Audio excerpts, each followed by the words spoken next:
Okay, quick walkthrough of all the equipment I'm really glad I had while recovering after my ankle fracture and surgery and was non-weight bearing on my right leg. Let's just start with the bathroom equipment.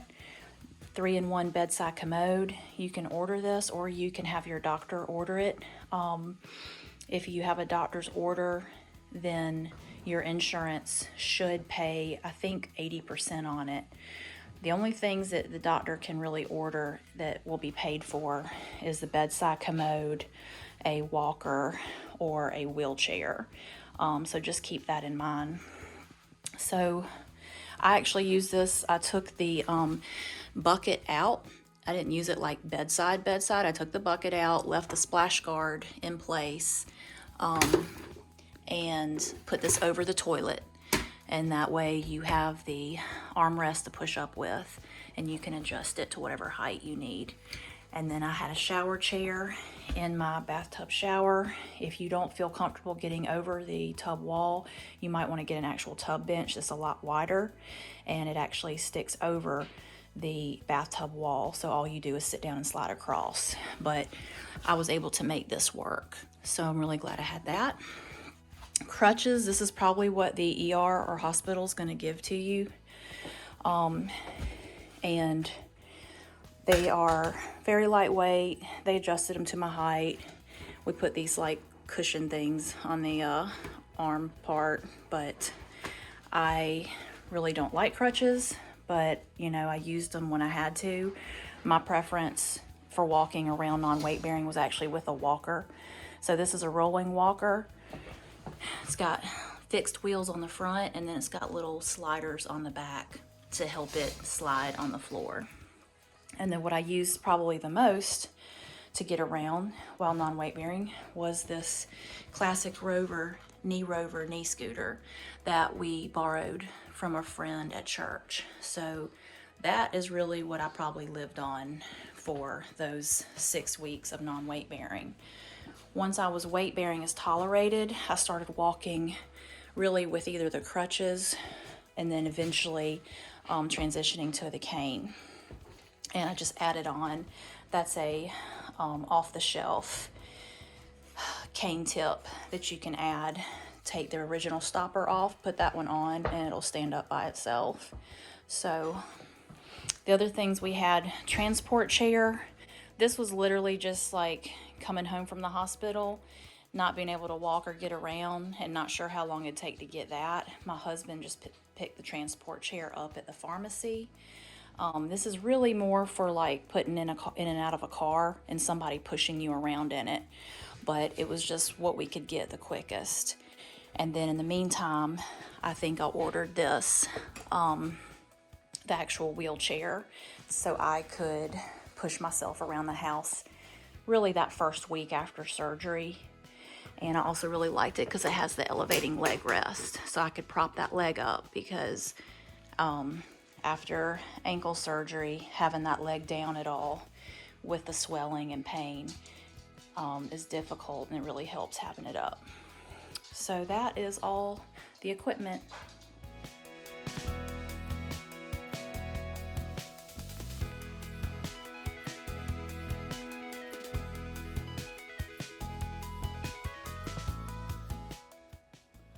I'm gonna do a little walkthrough demo of all the equipment that I was really glad I had, especially the first couple weeks after my ankle surgery. So let's look at some of that. Pill organizer.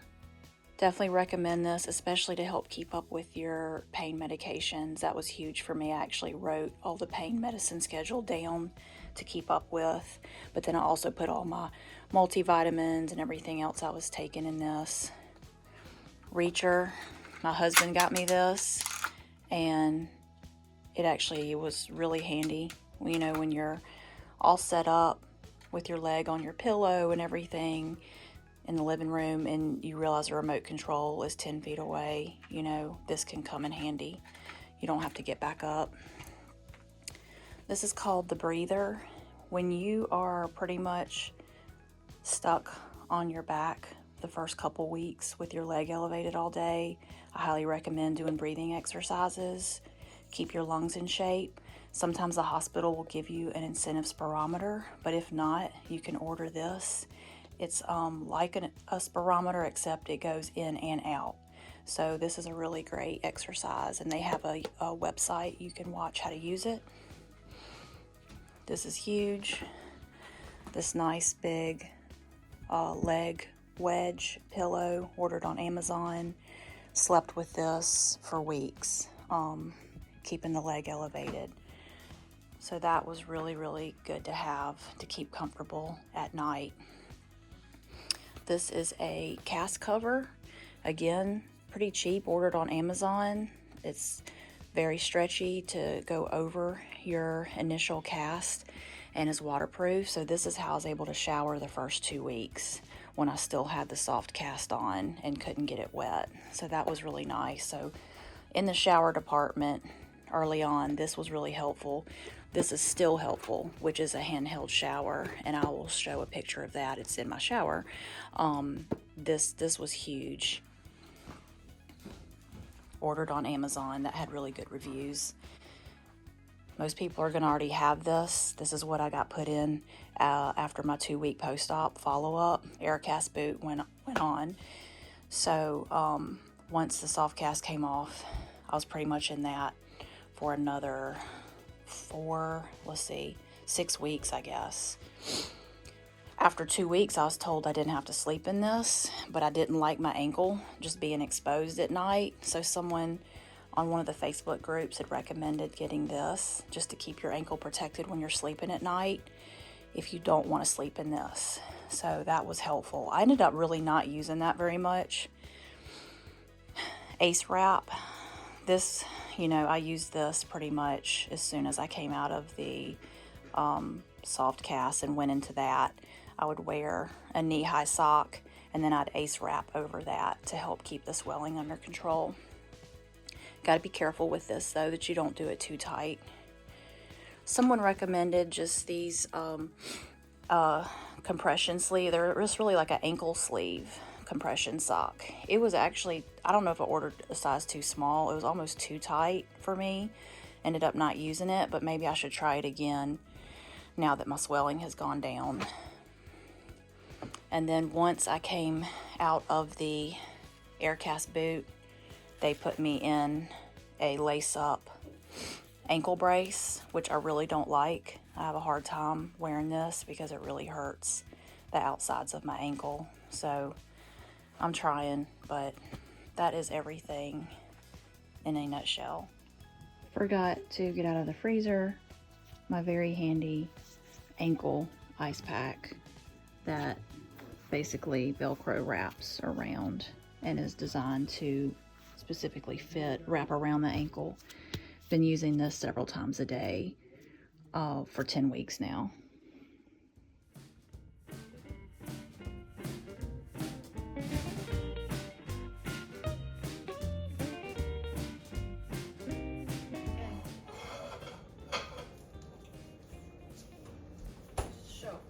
My new wheels.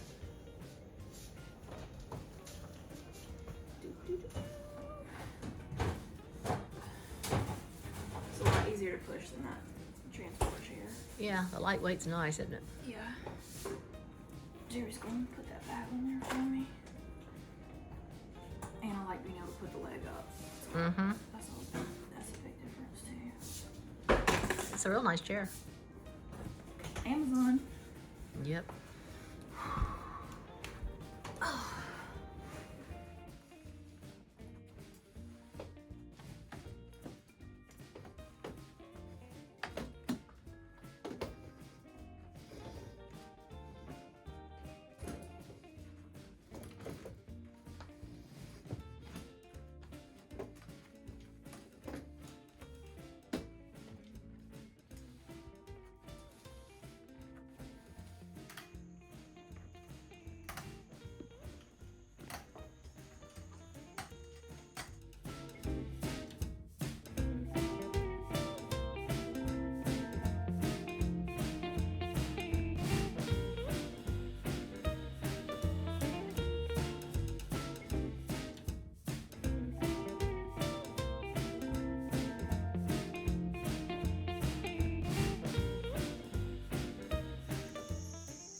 how much easier that is than going forwards? My toe doesn't get caught.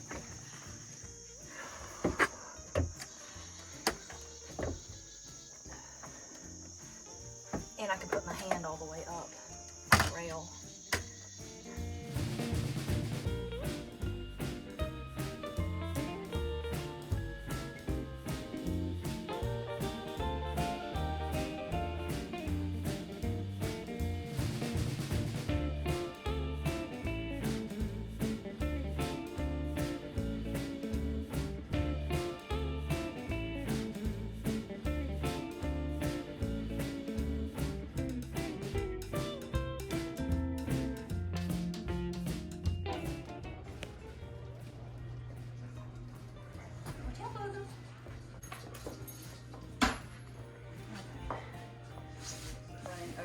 Lamb chop.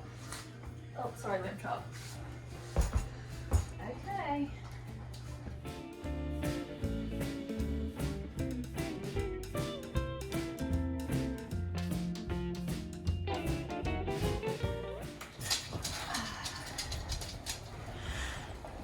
Let me show you how to turn in the tight space too.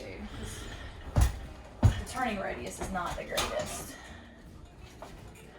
Sometimes I'll just kind of do like that. Parking brake, parking brake. All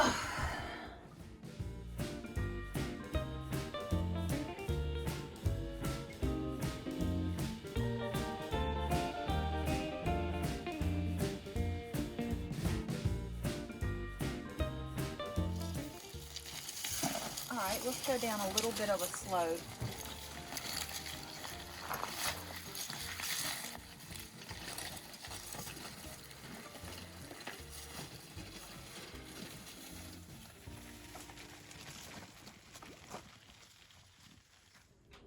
All right, we're gonna pop the handle off of this shower chair. You just squeeze these two buttons. Oops. Pop that out.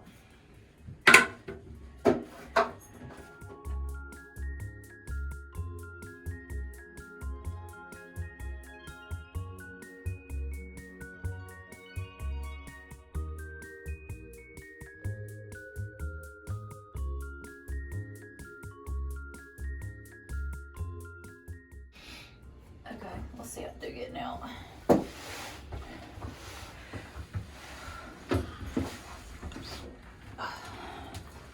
Okay.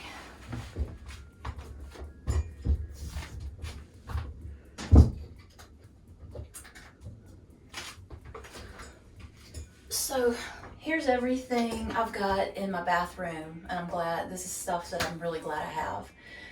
Bedside commode, over the toilet, just using the frame and the handles, and a shower chair. I really should have a tub bench that sticks out past the tub wall, but there's really not enough room for it. So we just want the shower chair instead. But if mobility and transfers is a big issue for you, the tub bench is much safer, because then you can just sit down on the edge and swing your legs in and scoot over without having to step over a tub wall. So let me just show you how I've been doing the shower transfer. So what I've been doing, and I saw somebody do this on a YouTube video, although they had a pad in their seat to help protect their knee.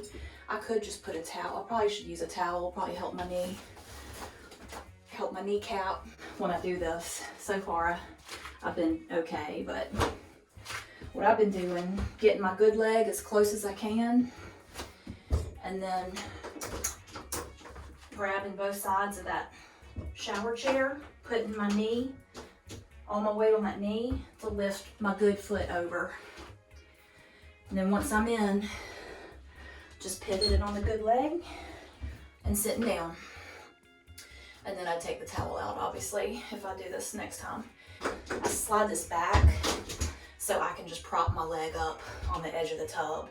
Because again, having it down for any period of time, it starts to throb. So I've actually just been propping it up like that. I just got to give enough room to extend my leg when I do that. And then getting out is a lot trickier because you're soaking wet and everything's slippery. So I think I'm going to put one of my bath mats back down. We pulled all the bath mats out of the way to keep me from tripping, but I was using the walker the first few days home because I didn't have this yet. So I'm thinking of putting the bath mat back. So anyway, I try to dry off as much as I can right here, and keeping this shoe, I try to keep my croc so I can put my foot into the shoe and not slip. That's helped a lot. So then when I'm getting out, I'll try to get back where it was, and then try to always hold on to two things if you can. Putting my knee on the seat, and then I can kind of hold the bedside commode. That's pretty stable. I'm not going to put a whole lot of weight through it. I'm just going to get that foot out. Once I got that foot out, I can either go here, kind of do like a little transition, or if I want, I can just pivot straight onto my scooter.